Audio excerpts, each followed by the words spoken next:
Et salut à tous, bienvenue dans cette nouvelle vidéo. Aujourd'hui, vidéo mobilité, donc vidéo longue. On va partir sur une bonne séance d'environ 3/4 d'heure et je suis avec Mehdi. Salut Mehdi. Salut Emric, salut tout le monde. Donc Mehdi, que vous avez peut-être déjà vu dans certaines de mes vidéos, que vous pouvez retrouver sur Insta. Insta, sous le nom de Mec du Move. Nickel. Qui est coach. Est-ce que tu peux te présenter? Parce que je suis en train de te présenter Ouais, depuis vas-y, tout à l'heure. tu fais bien, apparemment tu Alors il est né en 1980. Non mais écoutez, du coup, comme il a dit, je m'appelle Mehdi, ça fait 8 ans que je suis coach sportif, 4 ans sur Paris. Et voilà, on s'est connus avec Emric à travers de la rééducation au passage. Et puis après, voilà, on s'est liés d'amitié parce que par rapport à notre vision commune, quoi. Nickel. Donc pour ceux qui ne connaissent pas ce format, ça va être une vidéo longue que vous pourrez soit écouter en mode podcast où on va parler de sport, où on va parler de blessures, on va parler de rééducation et d'une prise en charge en fait globale des individus. Et pour ceux qui veulent, on va en même temps faire une séance de mobilité. Je commencerai et puis Mehdi, tu prendras le lead sur la fin là-dessus. Ça marche. On est parti? C'est parti.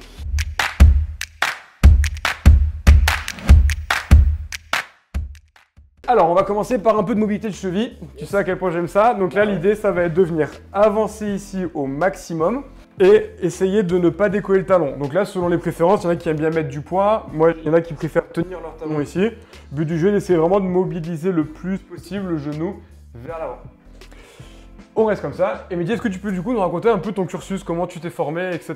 Ouais, donc du coup, j'ai fait le Krebs de Toulouse en 2 ans, donc le BPGEPS. Ouais. Du coup, je suis resté là-bas. J'étais dans une structure à la base qui faisait aussi bien des cours collectifs que du coaching individualisé. Ensuite, je me suis mis à mon compte histoire de me former, on va dire, dans ce métier-là un peu plus. Je suis parti rapidement en Australie au bout de 3 ans après ma formation. Histoire de voir autre chose, de voir comment le sport évoluait ailleurs qu'en France, parce qu'il y avait une vision un peu traditionnelle, moi là où j'étais, où j'enseignais à la base, et je me suis dit on va voir ce qui se passe ailleurs. Donc je suis parti là-bas, au final j'ai tout fait sauf du sport quasiment, mais j'ai travaillé quand même avec des écoles de danse, des choses comme ça où j'ai pu un peu enseigner. Et ensuite rapidement je suis revenu sur Paris. Et là, j'ai commencé un peu plus à développer mon réseau à travers le sport et à pouvoir amener une nouvelle identité, on va dire, de ce qui me ressemble le plus actuellement. Et du coup, en Australie, tu as un peu bossé dans le milieu du sport ou tu as juste fait la fête? J'ai bossé dans... Non, j'ai fait beaucoup la fête. J'ai bossé un peu dans le milieu du sport quand même. Et tu as vu des grosses différences avec ce que tu peux connaître en France aujourd'hui? Alors, il y avait... maintenant, on a quand même pas mal de trucs avec le cross-training. Je vais te dire, je vais pas arrêter de te couper. Ok. On sort de jambes. Vas-y, ça roule. Nickel. Donc vas-y, ouais. Donc quelles sont un peu les différences que tu as pu rencontrer en Australie? C'est intéressant. Là-bas, il n'y avait pas réellement de discipline qui était définie. On faisait beaucoup de cross-training en fait. Et c'est un moment où ici, c'était pas trop en vogue, on va dire. Il y avait déjà du crossfit en France? Il y avait du crossfit en France, mais c'était un peu les débuts du crossfit, quoi. Et quand je dis cross-training, voilà, c'est de l'entraînement qui mélange un peu toutes les disciplines avec de la pliométrie, avec de la course sur tapis, avec du rameur, avec des trucs comme ça. Cardio, charge, un peu de... c'est ça. Alors que moi, là où je travaillais, c'était beaucoup du sport par thème, tu vois. Il y avait des abdos fessiers, il y avait du pilates, il y avait un peu de pump, des machins comme ça, mais très peu qui liaient vraiment tous les principes du sport, aussi bien cardio, renfo, etc. Donc ça avait énormément, ça a changé énormément par rapport à ce que moi je pouvais enseigner ici. Et voilà, c'est ce que j'ai pu voir de différent. Après, il y avait quand même pas mal de choses hybrides qu'on peut retrouver ici, où tu vois, tout est mélangé maintenant, le yoga avec d'autres disciplines, tu vois.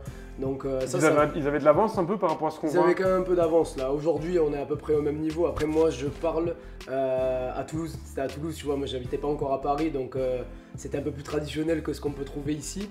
Mais ouais, par rapport à la vision. Tu es en train de dire que les Toulousains sont en retard par rapport Non, je suis pas en train de dire ça. Peut-être. On va avoir des problèmes. Toulouse, on vous aime. Ouais, non, c'était juste une discipline que moi, j'avais jamais vue, quoi, du moins. Ok. Hop, on se met au sol. On me fout dans la merde. Hop, là on va commencer étirement classique, ischio-jambier, donc jambes repliées vers toi et on vient se pencher vers l'avant. Donc si vous pouvez, comme Mehdi, vous attrapez votre pied. Si vous ne pouvez pas, vous attrapez ce que vous pouvez, le genou, le mollet, le pied aussi pour faire ça. Ok, d'accord, ça marche. Et après, tu es rentré à Paris. Ouais, je suis rentré à Paris et j'ai commencé à essayer de sélectionner un peu les salles avec lesquelles je travaillais, qui correspondaient un peu plus à ma vision du sport. Et voilà, petit à petit, après, j'ai créé mon réseau et jusqu'à travailler avec des grosses structures, des structures qui me ressemblent. Et voilà. Alors du coup, on va rebondir là-dessus. Qu'est-ce que tu appelles maintenant aujourd'hui ta vision du sport? Alors moi, ma vision du sport, elle est celle du mouvement, celle d'un lifestyle complet. Donc j'essaie de tout faire en réalité. Je fais de la boxe, je vais faire de la course à pied, je vais faire de la mobilité, du stretching, je vais faire après des cours aussi un peu plus de HIIT et de choses comme ça. Ma vision du sport, elle est celle d'une vision assez hybride, tu vois, dans ce qui est un sportif et être capable de tout faire. Être capable d'être mobile, mais en même temps d'être fort, d'être rapide, d'être endurant. Et c'est ça aujourd'hui, moi, qui définit un peu mon approche et celle que j'essaie d'amener à mes clients, quoi. Ok. Alors c'est intéressant parce que quand tu dis ça, moi j'entends un peu la définition du CrossFit, qui se veut être un sport et qui l'est quand même, je le trouve, très complet. Comme tu dis, un peu hybride, qui rend la personne capable de faire un peu tout ce qu'elle voudrait dans sa vie quotidienne. Du coup, toi, je sais que dans ta pratique, tu ne fais pas que du CrossFit. Non. Du coup, qu'est-ce que tu aurais rajouté par rapport à ce CrossFit qui se veut déjà très complet? Moi, j'accorde quand même un sens esthétique à ce que je vais faire. Pas que le CrossFit n'est pas esthétique, mais j'ai un passé de danseur aussi. Donc, j'essaie vraiment d'amener ce côté-là chorégraphié à mes cours. Donc bon, bien sûr, on va pas faire de la course à pied sur les cours que je vais proposer, mais je vais essayer d'amener quand même un flow, un esthétisme aux disciplines que je pratique pour voilà, que ça plaise un peu à tout le monde et casser un peu les barrières, tu vois, que le CrossFit va amener ou d'autres disciplines, parce que en fait c'est ça surtout que j'essaie de faire, je pense, c'est enlever le nom de ce que je fais pour juste, c'est du mouvement et il n'y a plus ces a priori qu'on va pouvoir avoir par rapport à certaines disciplines, quoi. Donc c'est ça que je vais rajouter, on va dire, par rapport au CrossFit. Donc on va changer de côté. Donc là sur cet étirement, le but c'est d'avoir un étirement assez global, chaîne postérieure, mollet, ischio. Vu qu'on attrape le pied, on a vraiment l'intégralité, voire même le dos. Donc n'hésitez pas, là par exemple, on étire, donc moi ma jambe gauche me dit sa jambe droite, de bien avoir le bras opposé qui va chercher loin derrière pour majorer l'étirement au niveau du dos.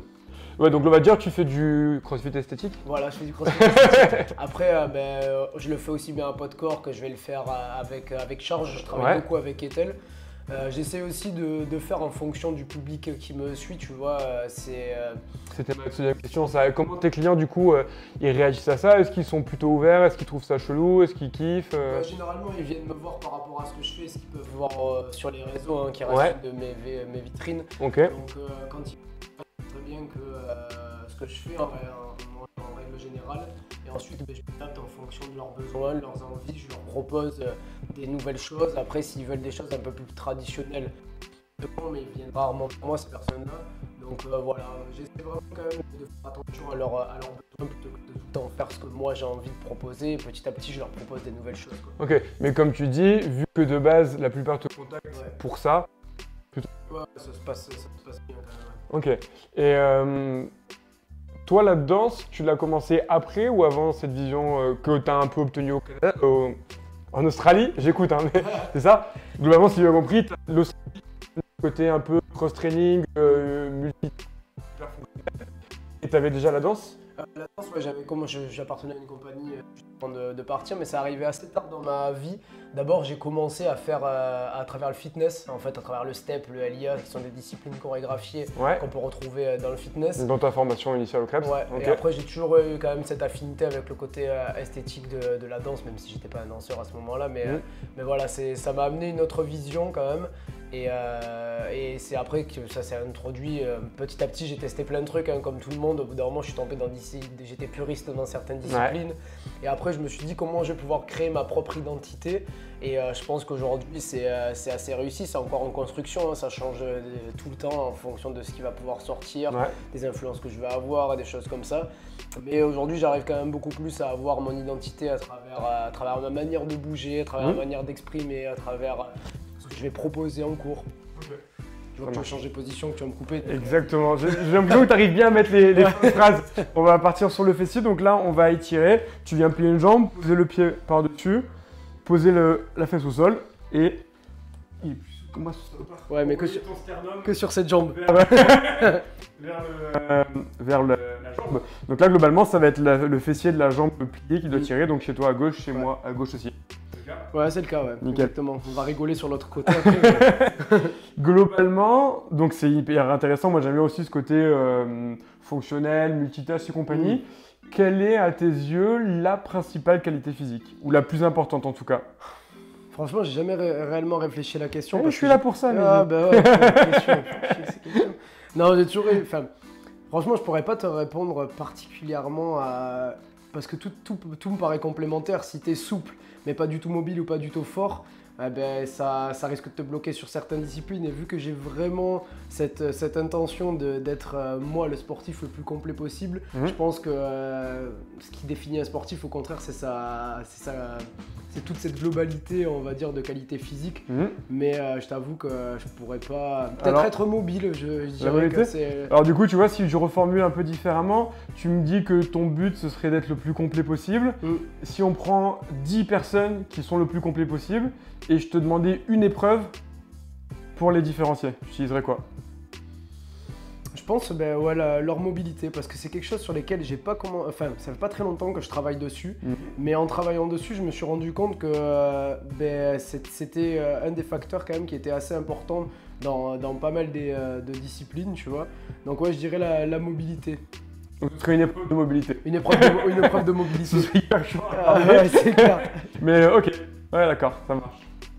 Et du coup, dans ce côté hyper complet que tu prônes dans le sport et compagnie, toi, personnellement ou avec tes clients, tu intègres aussi le reste de leur vie, j'imagine?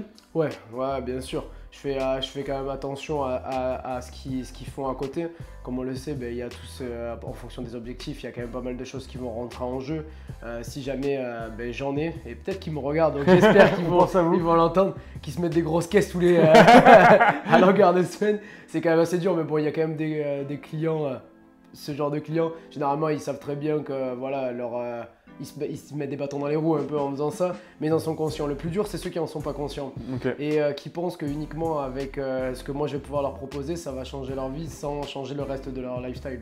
Et ça, c'est un peu plus compliqué. Donc moi, j'amène des recommandations. Après, libre à la personne de les suivre ou non, quoi. Et là-dessus, on va changer de côté. Tu trouves que tu arrives à avoir un impact? Les gens t'écoutent, te font confiance? Ou c'est un peu genre, ouais, c'est un coach, il me dit de bien manger, mais je m'en fous, moi je veux juste qu'il me fasse transpirer. Comment les gens ils réagissent un petit peu à tout ça? Franchement, c'est un peu dur parce qu'il y en a beaucoup qui viennent me voir aussi. Ouais, t'as vu ça?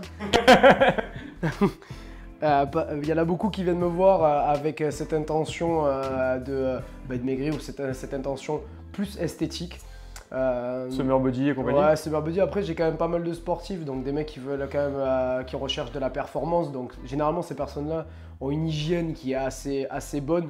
Je peux leur amener des petits tips, mais les personnes qui ont juste une attente esthétique ou qui n'ont pas fait du sport depuis longtemps et qui ont un rythme de vie qui est calibré de la même manière depuis très longtemps, ça reste assez dur quand même de leur faire changer leur habitude. Ils vont pouvoir faire des petites réadaptations, des ajustements, mais en règle générale, si jamais il n'y a pas un réel déclic, tu vois, derrière et que c'est un mal-être profond, et que c'est juste, voilà, j'ai quelques petits kilos en trop, j'ai envie de faire du sport, comment je peux faire pour maigrir un peu, ça va avoir du mal à réellement changer, quoi. Surtout que moi, j'ai un mode de vie qui est, tu vois, je suis végétalien et tout ça, donc c'est pas représentatif de ce qu'ils vont pouvoir faire et je vais avoir du mal à justement intégrer la viande et les choses comme ça dans les repas que je vais pouvoir leur préconiser.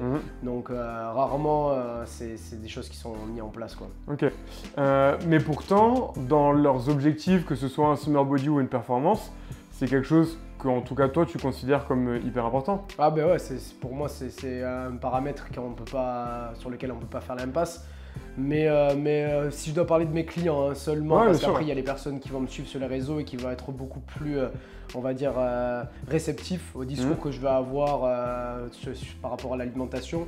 Mais mes clients, on va dire que généralement ils ont un métier stressant. Ils sont experts comptables, ils vont être avocats, ils vont être médecins ou des choses comme ça. Et je pense que le stress qui est applicable à leur métier derrière, c'est un peu se faire plaisir de manger un peu de la junk food, des trucs comme ça. Donc c'est rare que ça va être Ok. mis en place. On va reprendre un autre étirement de fessier. On va venir croiser ici, passer le bras là. Donc là, je l'ai mis celui-là. Globalement, il y a étirement de fessier, mais en général, il y a un peu tout le dos qui passe avec. Ouais. Oula, ça va toi? Il s'est passé un truc. Un peu dérangant. Ok. Mais ces gens-là, t'as beau leur expliquer que ça permettrait d'optimiser tout leur mode de vie, leur récupération, ils seront peut-être plus concentrés au travail, plus efficaces. Ça, ils n'arrivent pas à l'entendre. Non, parce que je pense que c'est toujours pareil, c'est un ratio à quelle importance tu mets ton physique, tu vois. Si tu y trouves plus de plaisir à manger un peu de la merde, j'ai envie de dire, par rapport à la shape, à l'image que tu aimerais avoir, ben forcément les résolutions elles seront jamais bonnes. C'est pour ça que je te disais tout à l'heure, il faut vraiment qu'il y ait un mal-être profond au niveau du physique, tu vois, pour amener un changement. Si la personne elle se trouve un peu, elle a envie de changer, mais qu'elle trouve beaucoup de plaisir à manger un peu de la merde, c'est rare que ça sera mis en place, quoi. Je pense qu'il y a vraiment cette jauge qui est importante, quoi. Ouais, c'est clair. Et toi, dans ta vision, une personne qui vient, je dis n'importe quoi, elle a une dizaine de kilos en trop, elle vient te voir, elle fait pas de sport et elle a un mode de vie un peu flingué sur l'alimentation et la récupération, le sommeil. Quelle part, d'après toi, le sport peut améliorer en pourcentage par rapport à son mode de vie? Tu vois? Est-ce que tu me dis genre le sport ça va jouer qu'à 20%, mais de toute façon il veut que ça? Est-ce que pour toi c'est 50-50 par rapport à l'alimentation et le sommeil? Bah, tout dépend de la manière, comment elle va être impliquée. Faire du sport une fois par semaine, je vais te dire que ça va quasiment rien changer, mis à part le côté psychologique où elle va se dire bah, je fais un peu de sport donc c'est cool.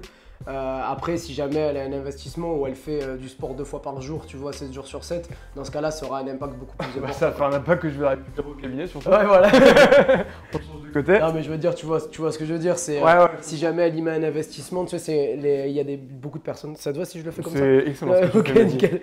Je te réinviterai. Parce que j'ai des petits bras, du coup. Non, ça dépend vraiment de son investissement. Tu vois, quand on me dit en combien de temps je vais pouvoir avoir ces résultats, si tu fais une séance par jour, ça sera dans 3 ans. Et si jamais tu t'entraînes 5 fois semaine, ça sera plus tôt. Donc vraiment, ça va dépendre de l'investissement, du temps qu'elle a y consacré. Ok. Petite parenthèse mobilité, parce qu'on est quand même là pour ça. Ce qui va être intéressant entre la position de Mehdi et la mienne, c'est que vu que moi je vais passer mon bras derrière mon fémur, pas mon humérus, ici, je vais majorer ma rotation au niveau du tronc et du coup je vais avoir un étirement un peu plus global au niveau du dos. Mais lui, ce qu'il fait, c'est que vu qu'il vient ici, il vient tracter, il va plutôt majorer lui l'action au niveau de la hanche et de la fesse. Et du coup, il va majorer l'étirement au niveau de la fesse. Donc évidemment, les deux sont possibles. Ok, très bien. T'avais dit un truc bien sur lequel je voulais rebondir. J'ai dit que des trucs bien après. Non, je m'en rappelle plus. Je m'en rappelle plus du tout. Ouais, tu m'écoutes pas. Ok, c'est pas grave. Et toi, ce virement un peu sur tout le lifestyle, ça fait longtemps que tu l'as pris, c'est venu progressivement? C'est venu assez progressivement. Ma vision, elle a changé, tout comme ma vision de l'alimentation, on va dire, et du lifestyle autour du sport. Elle a changé tout en même temps que ma pratique, j'ai envie de dire.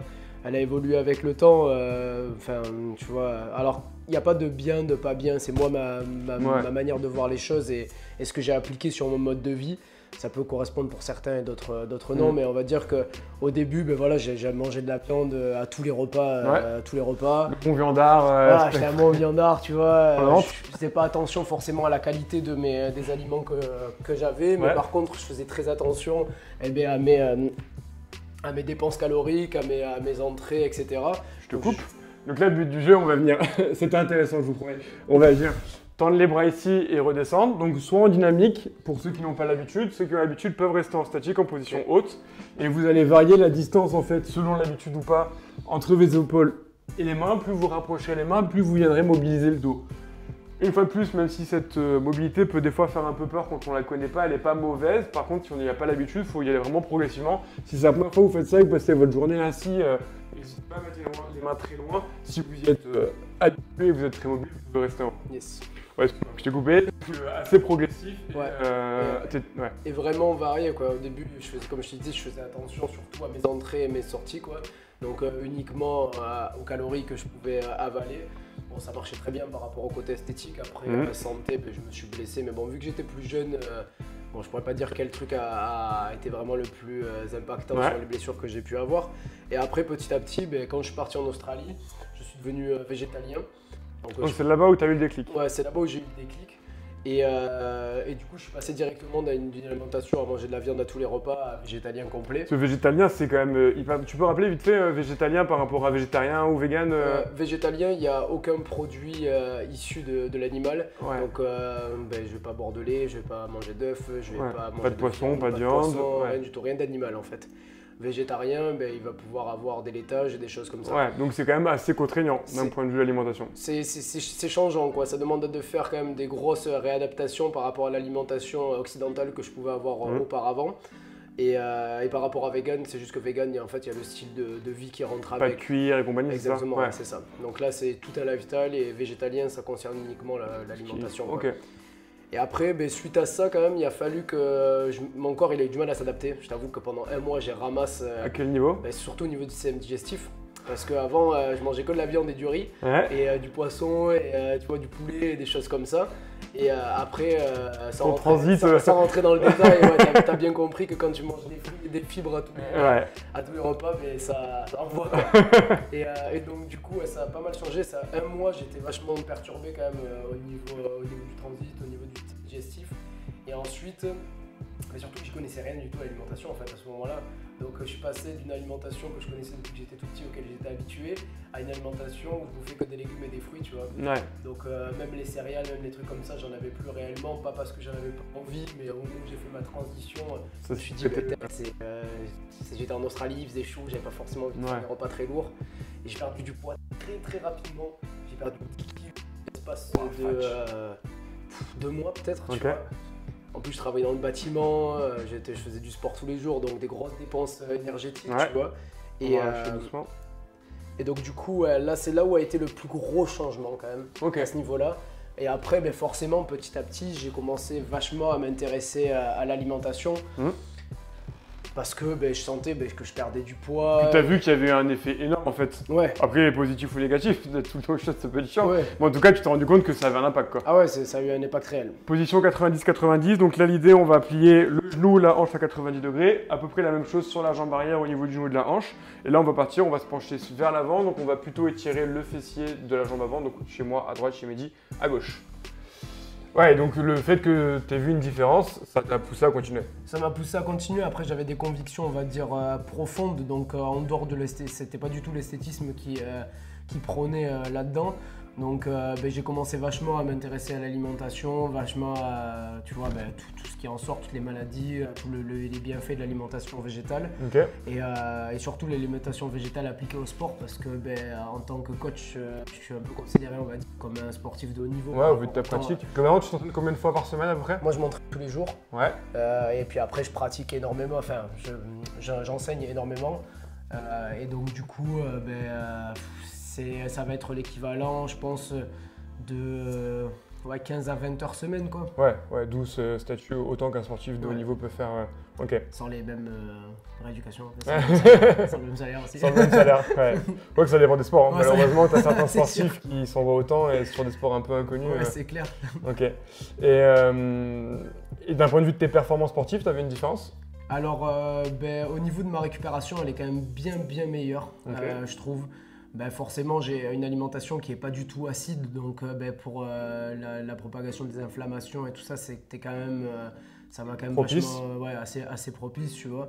Donc, je l'ai vu vachement à ce niveau-là. Après, j'ai perdu du poids, donc et puis j'ai changé mes méthodes d'entraînement. Donc oui, j'ai perdu énormément de force par rapport à ce que je faisais avant, mais c'est pas applicable par rapport à ma nutrition, c'est plus mon mode d'entraînement. On passe sur la jambe arrière. Ouais. Avant, je faisais que de la charge. On fait quoi? Là, tu vas te tourner donc toi sur ta droite. Ouais. Le but du jeu, ça va être de se pencher vers le pied opposé, légèrement vers l'avant. Et en général, tu dois sentir une pointe un peu aiguë au niveau de la hanche arrière. Ok. Est-ce que c'est le cas? C'est le cas. C'est ta hanche. Nickel. Ok, ouais. Donc du coup, c'est plus ça par rapport à ma pratique physique que j'ai perdu de la force que par rapport à mon alimentation, je pense. Après, il y a d'autres choses qui sont développées, mais c'est vraiment beaucoup plus par rapport au sport que je faisais et la pratique que l'alimentation. Ouais. Ok, ça marche. Mais ouais, après, je l'ai senti au niveau de l'énergie. Par contre, au moment où je mangeais que du fruit et des légumes, il fallait que je recharge très souvent parce que je pouvais plus faire la même chose que ce que je faisais. T'avais moins de réserve? Ouais, je sentais que j'avais beaucoup moins de réserve. Déjà, j'avais perdu énormément de poids. Ouais. Donc, rapidement, quand même, je pouvais ressentir ces petits coups de barre, tu vois. par rapport à l'alimentation que j'avais auparavant. Mais après, du coup, j'ai réadapté en prenant des indices glycémiques un peu plus bas. C'est là où tu as réintégré sûrement plus de glucides et compagnie. Ouais, exactement. Où, quand je sais que j'allais avoir des séances un peu plus intenses, j'avais des recharges glucidiques tu vois, pile avant ma séance. J'essaie de manger avec des indices glycémiques assez bas, tu vois. Voilà, j'ai réadapté après à chaque fois en fonction de la séance que j'allais faire, tu vois, de la pratique que je faisais aussi. Donc voilà.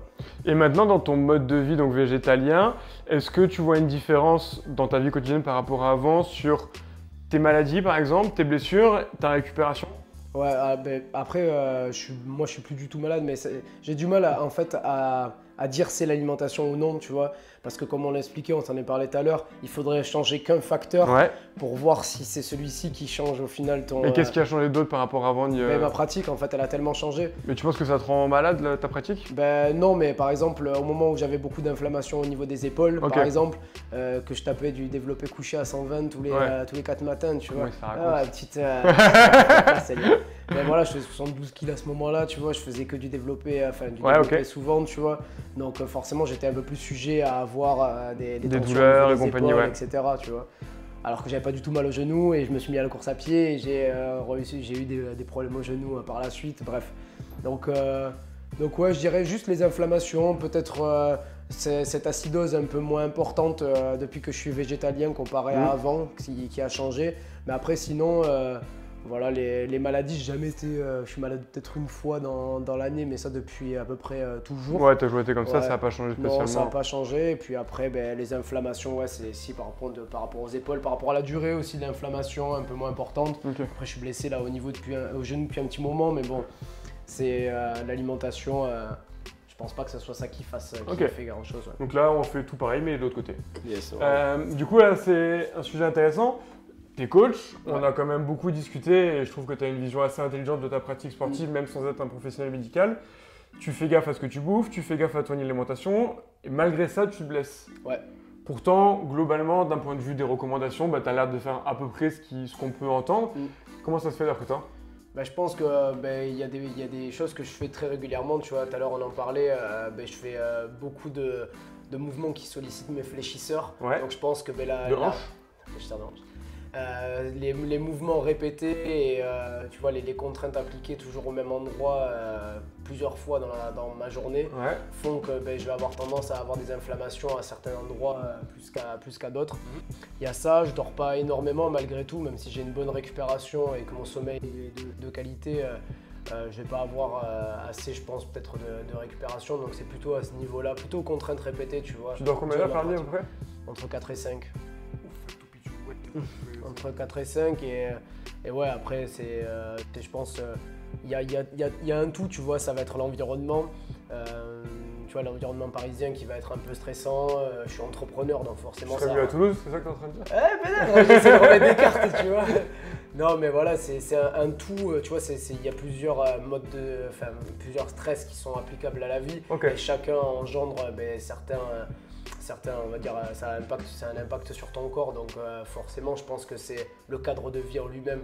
Quand tu es entrepreneur, plus tu vis à Paris, plus tu t'entraînes tous les jours, plus tout ça, tu es plus sujet peut-être à te blesser à un moment d'inattention où tu vas te dire bon mais c'est bon, cette rep elle passe, mais en fait elle pas mieux fait de pas la passer. Donc voilà quoi. Ouais, d'accord, Et donc tu penses que le même volume sportif chez toi, mais à la campagne par exemple, ouais, ou tu vois, mieux franchement, ouais, je pense, parce que j'ai pas du tout ce stress applicable à la vie, tu vois, à la vie quotidienne. Donc ouais, je pense que ça pourrait être un des facteurs, tu vois, qui ferait que tu es moins sujet aux maladies. Et de toute façon, c'est connu que le stress aujourd'hui… ça ressort, en effet, de plus en plus. Ouais, ça va engendrer certaines tensions, tu vois, des personnes qui font pas du tout de sport et tout ça, mais par contre qui ont un stress continu et qui développent des maladies… comme des ulcères ou alors des maladies comme le cancer ou autre. Donc je pense que l'environnement est énorme, il fait énormément aussi, quoi. Pareil, on tombe vers l'autre côté. Alors du coup, ce qui est intéressant, c'est que tu fais énormément attention à ton mode de vie, à ce que tu manges. Je sais que tu essaies de faire de la mobilité, tu vois, pour t'entretenir et travailler tes points faibles par rapport à ta pratique sportive. Et tu n'en as rien à foutre de ton sommeil. Mais non, c'est pas que j'en ai rien à foutre, mais bon, au bout d'un moment, tu sais, je suis obligé quand même, je fais des petites siestes, des trucs comme ça. Mais là, c'est que en fonction par rapport où j'en suis dans ma vie professionnelle quand même, Ben, c'est juste. Ouais, je suis en train de faire le procès de Mehdi.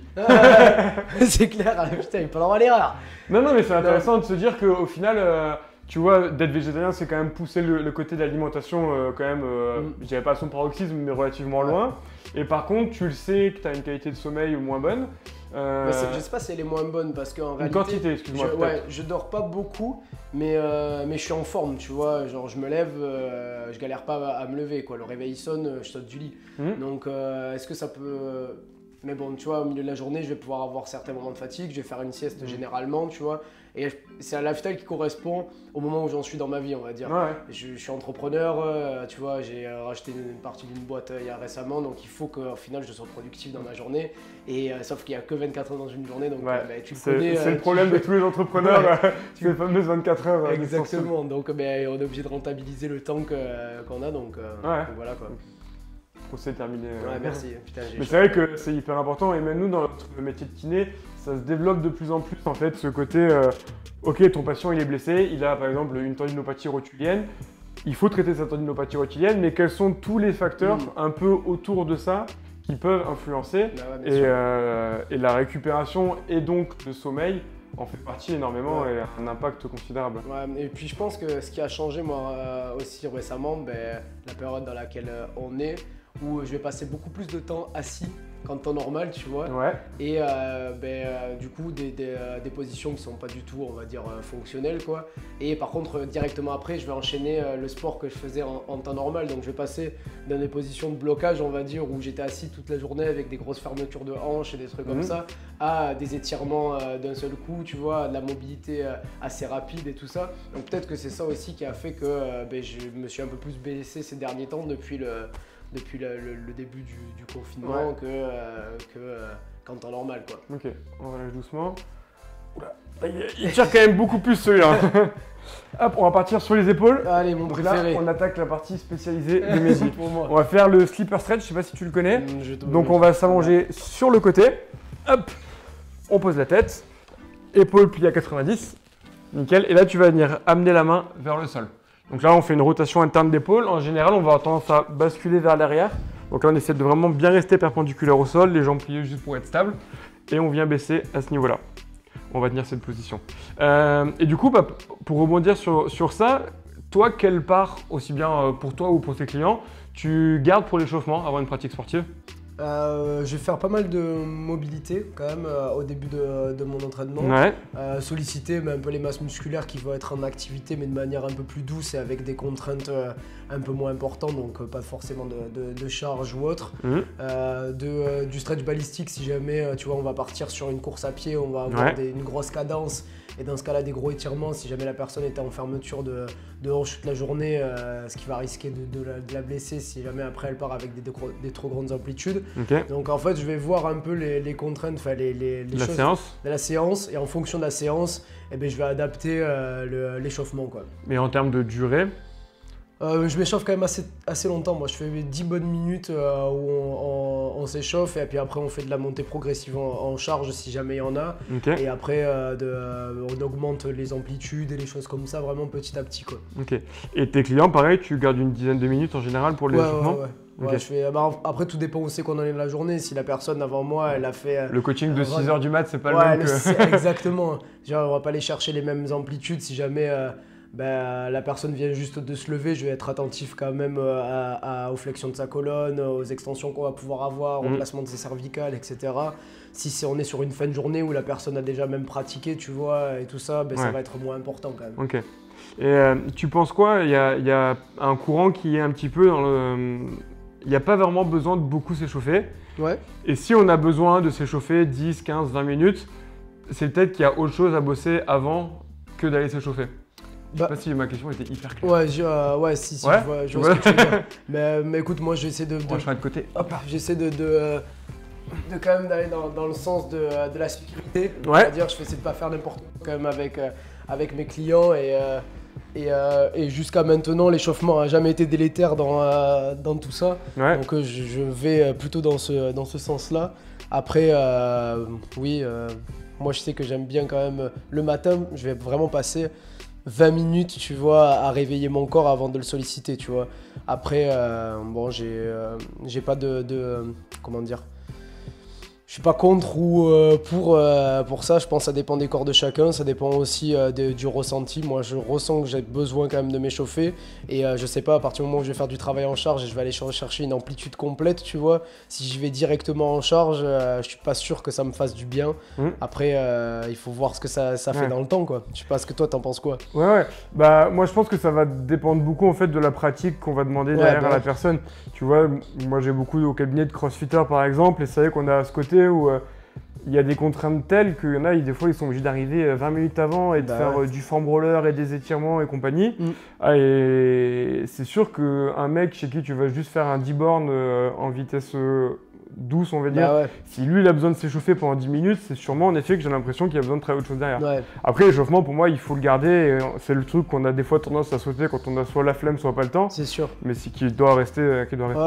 Moi, franchement, je veille assez, même tu vois, quand je vais donner des cours de pilates, qui est une activité, on va dire, dite douce, je fais bien attention de quand même, on va dire, être progressif dans ma montée en intensité et pas commencer avec des très grandes amplitudes, déjà pour qu'il y ait une information au niveau du ressenti.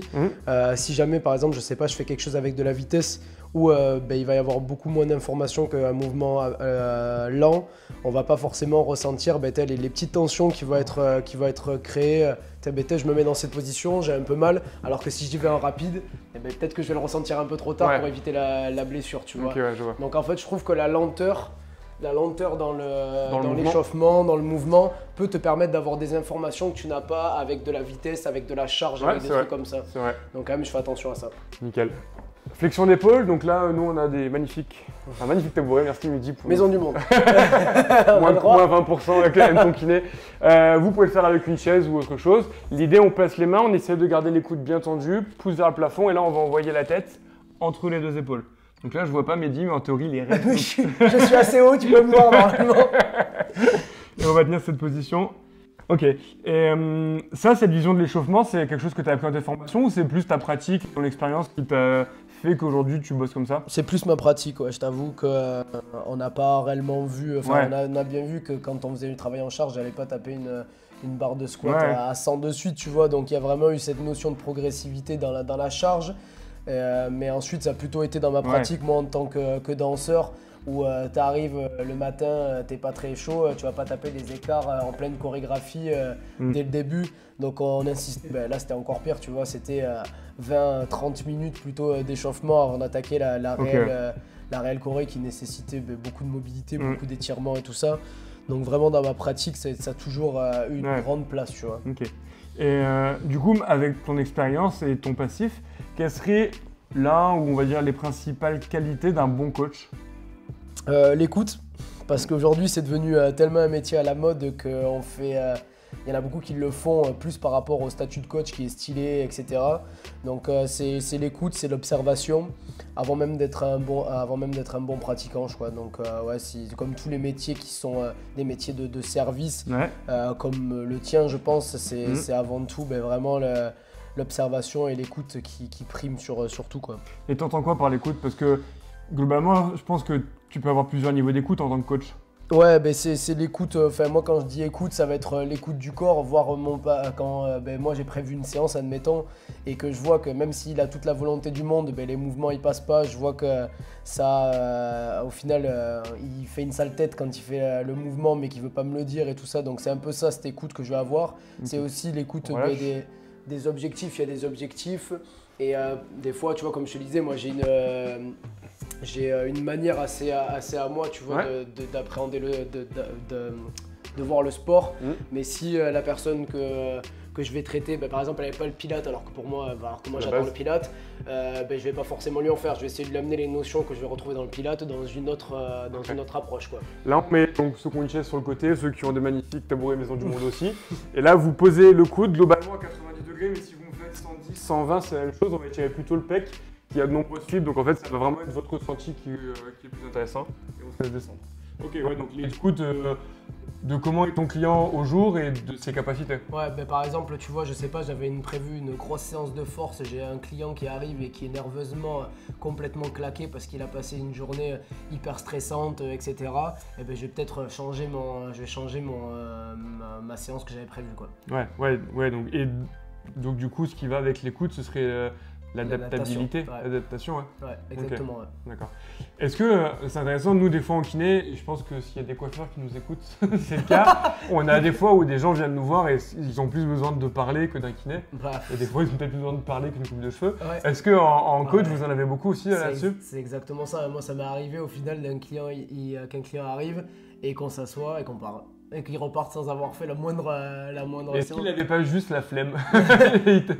C'est peut-être des fois, parce que j'en ai qui parlent beaucoup, j'en ai eu qui parlaient beaucoup et qui n'étaient pas forcément là pour faire du sport. Mais après, je me dis que comme tout métier, c'est un métier de service. Après, au coach à voir à quel niveau il a envie de le faire. Tu vois, moi, j'adore cet aspect psychologique-là et j'aime bien avoir un impact aussi à ce niveau-là. Donc, je vais être quand même assez dans l'écoute et essayer d'aider les personnes sur tout ce qui fait le bien-être en réalité, tu vois, parce que si jamais tu as une personne qui arrive et qui n'est pas bien forcément, tu vois, ou autre, j'aime l'entendre et j'aime pouvoir l'aider sur d'autres facteurs que le sport. Ouais. Mais après, il y a d'autres coachs qui sont pas du tout à l'aise avec ça, ou qui vont peut-être le côté un peu plus social et exactement. On change de côté.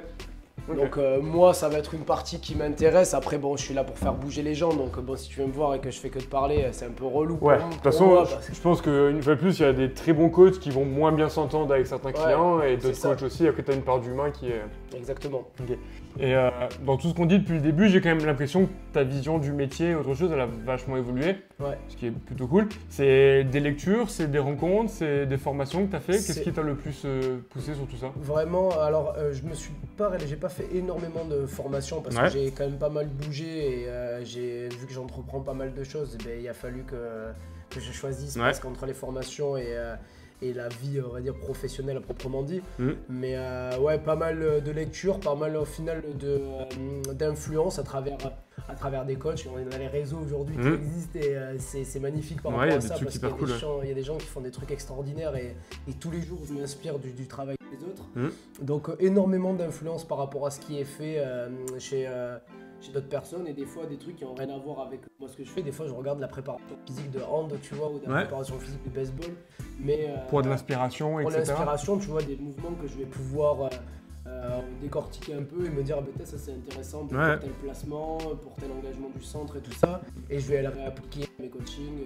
Et en termes de lecture, est-ce qu'il y en a une particulière ou de quelques-unes qui t'ont plus soit marqué, soit vraiment ont changé ta vision et ta façon de pratiquer en tant que coach ou en tant qu'humain? Pour le sport, il y a eu un livre qui s'appelle Vegan Power. Donc c'est un peu compliqué dans la nutrition, mais c'est un mec qui fait de l'ultra trail, qui fait des sports en endurance. Et ça m'a vraiment permis de voir que c'est avant même que les reportages comme Game Changer et tout ça. Les fameux reportages Netflix, ouais, exactement. Et vraiment me montrer que qu'importe au final ton alimentation, à partir du moment où elle est maîtrisée, contrôlée, que tu connais les apports dont tu as besoin et que tu connais bien ta discipline et ton corps, tu peux adapter tout type de sport à ton alimentation. Donc ça m'a vraiment aidé dans ma manière de voir les trucs, de voir le sport et l'alimentation. Et ensuite, il n'y a pas réellement de lecture, je lis beaucoup d'articles, en réalité spécialisés. Je regarde beaucoup de choses, mais je n'aurais pas d'une lecture particulière à te donner parce que j'aime bien m'inspirer de tout. Donc du coup, ça me demanderait des heures et des heures de lire vraiment tout ce qui m'intéresse. Dors-moi, Mehdi. Ouais, je vais essayer 2 heures. Écoute, moi j'ai fini ma petite routine de mobilité. Ce que je te propose, c'est de nous proposer quelque chose. Je sais que toi, tu es assez calé aussi sur le jeu, tu en fais beaucoup. Je te laisse du coup gérer complètement. Ok, c'est moi qui pose des questions du coup aussi. On change en vrai les trucs. Du coup, ce qu'on va faire, c'est qu'on va se placer dans cette position. Les pieds à plat au sol, on va avoir les mains derrière le dos. Et ce qu'on va faire dans un premier temps, c'est essayer de rapprocher le genou droit en direction du sol en essayant de garder cette jambe gauche toujours sur le même axe. Donc votre genou qui regarde en fait en direction du ciel. Et on va juste essayer de rapprocher tout doucement le genou vers le sol et on revient. On va le faire sur plusieurs répétitions. On va voir rapidement qu'au niveau de la hanche, ça se délie. On essaye d'aller, comme on disait tout à l'heure, on a parlé de douleur et tout ça, de faire attention à ne pas aller trop loin dans cette sensation de douleur, de ressentir la mobilité, de ressentir l'étirement, mais de ne pas presser les choses parce que petit à petit, vraiment, on va gagner assez rapidement sur cette mobilité. Toi, sur cet exercice, tu la ressens où, la tension ou la douleur? Alors, ça dépend où, mais là, je le ressens à ce niveau-là et je le ressens à ce niveau-là. nickel. Aussi. Ouais, plutôt. Et tu vois, tu parles de doigts et compagnie. Sur cet exercice, qui moi j'aurais tendance à éviter, et c'est pour ça que quand on demande aux gens est-ce que ça tire, c'est bien, mais ce qu'il faut demander c'est où. Parce que j'ai déjà eu des patients moi qui ont des douleurs de genoux quand ils font ça. Et là, clairement, c'est un excellent exercice de hanche que tu nous proposes. Ouais. Mais en effet, s'il y a des sensibilités méniscales, par exemple, ou ligamentaires sur des vieilles entorses mal cicatrisées, ça, c'est des exos qui ne doivent pas spécialement redéclencher de douleurs de genoux. Mais ouais, c'est un hyper bon exo. Là, ce qu'on va faire après, petit à petit, c'est qu'on va traîner les deux sur une jambe, les deux jambes vont venir bouger. Ouais. Okay. Voilà. Ce qui est plus facile, je trouve. Ouais, c'est vraiment plus facile que l'autre. Après, je t'en réserve un qui est pas agréable. Donc ouais, on essaie à chaque fois de basculer sur la tranche du pied. Il ne faut pas hésiter à faire bouger le reste du corps. On a tendance à figer tout le reste. Là, il n'y a pas forcément de poids à avoir sur les bras, mais on peut de bouger dans les épaules, de bouger dans le dos, et c'est vraiment d'entraîner tout le corps dans le mouvement.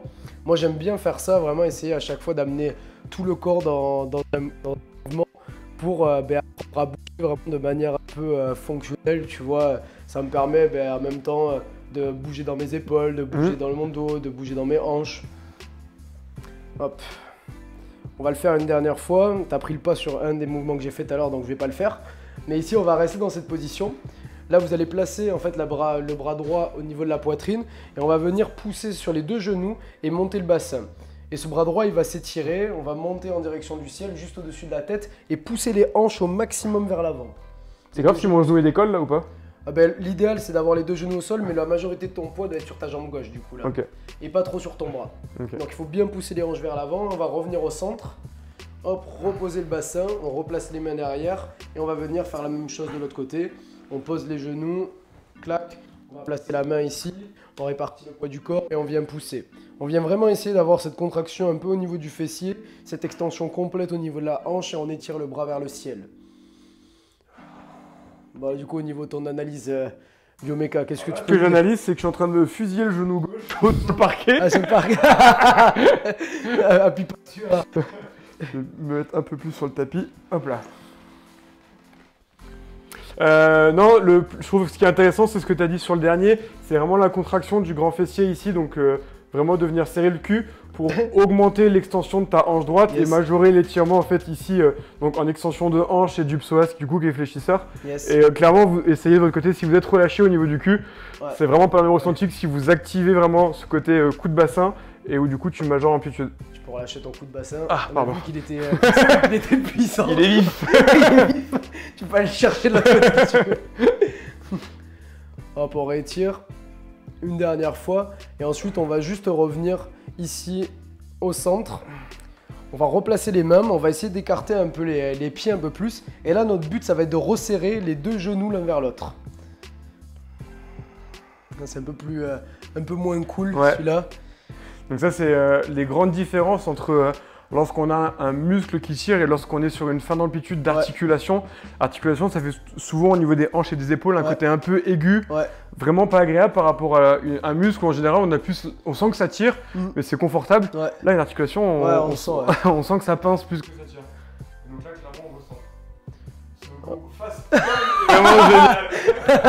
C'est pour ça que j'ai mis un Je pense qu'on a la miniature pour la vidéo. C'est pour ça que j'ai mis un petit pantalon serré et pas un short bien ample, quoi. Il y a un petit côté basique Insta. J'ai hâte de voir le reste de la vidéo. Putain. Hop. Ok, on va reprendre ici sur cette bascule. Bon, là on va pas avoir trop de place, mais ce qu'on va faire, c'est que cette jambe arrière, elle va venir s'avancer. Donc je vais prendre le pas sur ton tapis. Vas-y, viens sur mon tapis. Et ici, on va avoir le pied derrière ouvert. Ici. Putain, je comprends. Ah oui, hop là.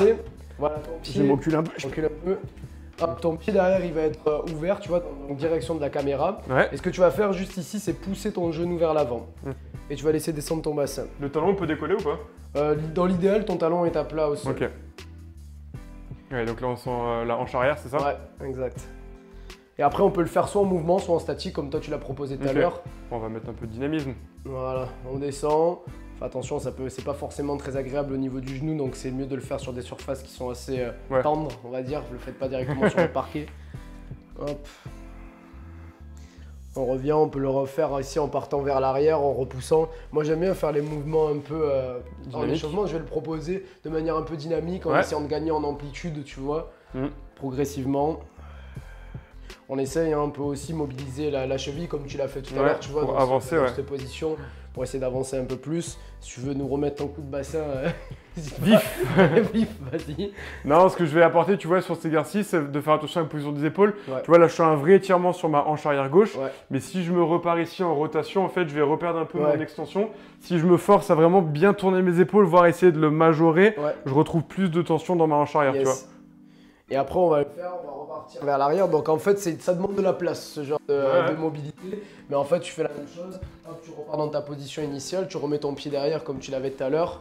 Et tu rebascules de l'autre côté. Donc là, pour pas sortir du cadre, on va essayer de Je se slide. ramener ici, de se slider. Hop. Et cette jambe arrière ici, de position sur les... Elle va tout simplement s'avancer.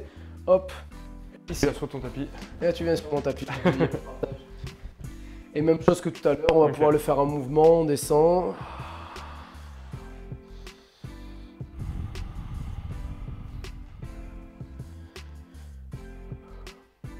Donc pareil, on essaye, la position du pied, elle est importante aussi. Si jamais vous avez le pied hop, dans cette position, Ouais. là vous allez avoir un peu plus un étirement au niveau du psoas, au niveau des fléchisseurs. Alors que comme il a dit tout à l'heure, Emeric, là, quand vous allez être ici, vous allez ressentir un peu plus au niveau de votre hanche. Ouais, c'est ça. En fait, ce que tu fais quand tu fais ça, c'est que tu pars d'une position d'extension pure Ouais. à une combinaison ici d'extension et de rotation latérale de ta hanche. Yes. Et c'est pour ça que du coup, que tu perds un peu l'étirement du psoas, mais que tu récupères complètement ta mobilité de l'articulation de la hanche. Après, comme tout à l'heure, on peut le faire en mouvement, on peut le Ouais. faire en statique.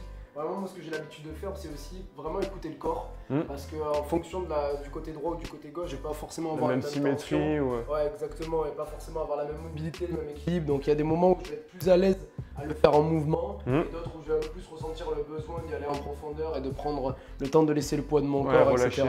Ouais. Hop, on va pouvoir revenir au centre. On ramène. Hop. Parfait.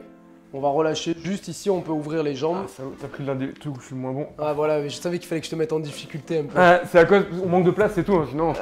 Ouais, puis, il va falloir que j'achète, la prochaine fois que tu viendras, j'achèterai un autre appart. Et là, juste ce qu'on va faire, c'est vraiment aller chercher cette longueur. La pointe de pied va s'étirer en direction du ciel. T'aimes bien? Ah, j'adore. Lâcher complètement. Ici, les pointes de pied s'ouvrent.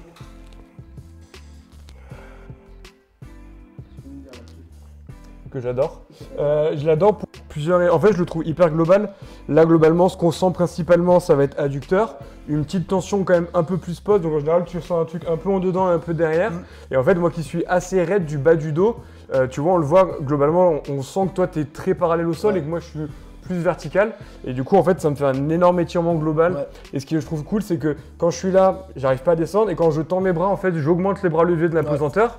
Et ça m'aide vachement à aller chercher un peu plus bas. Yes. Et moi, du coup, qui suis raide, j'ai même tendance à foutre un point un peu devant, tu Ouais. vois, pour m'aider à majorer.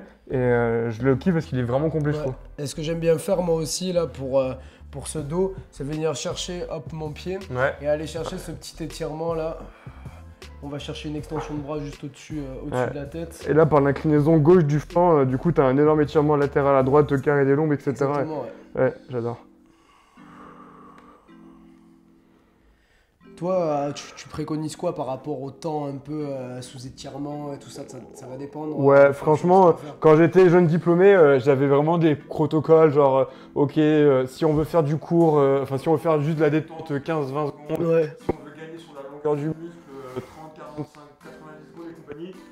Maintenant, en fait, je laisse plus qu'un individu parce que la littérature sur de la mobilité,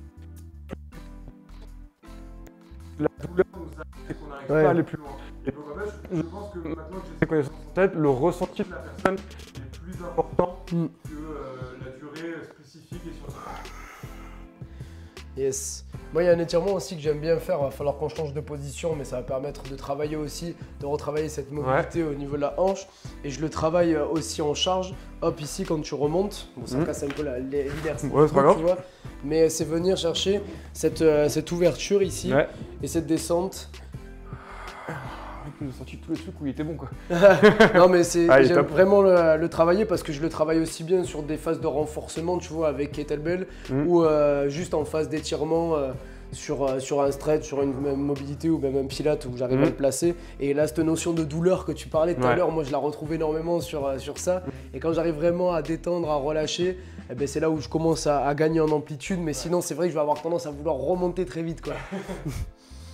Et on peut. Que ceux qui n'ont pas l'habitude, autant toi tu es capable musculairement de tenir. Exactement. Là, et du coup tu peux te mettre une petite tension et moi qui ai moins l'habitude, je peux mettre les mains ici. Exactement. Ça va pas changer mon amplitude, ça va juste diminuer le bras de levier, enfin la force de porteur. Et du coup je me. On bascule de l'autre côté. Donc ouais, ça reprend un peu ce que tu as dit là par rapport à la taille du muscle et tout ça, ça va plutôt. Là la douleur qui va nous arrêter et la force qu'on va avoir aussi sur cette amplitude là, quoi.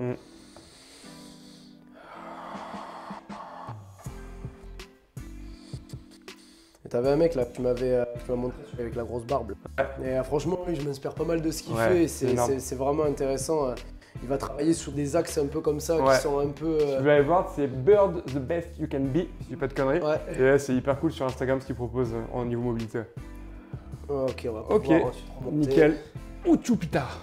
Ça fait quand même du bien qu'on relâche. Ouais, c'est clair. Bon bah hyper cool. Merci beaucoup. C'est une petite introduction à ce que toi tu proposes et ta vision. Yes. Merci pour cet échange, c'était vraiment cool qu'on puisse voir un peu comment tu as évolué, tu vois, en tant que coach, je trouve ça hyper intéressant et complet.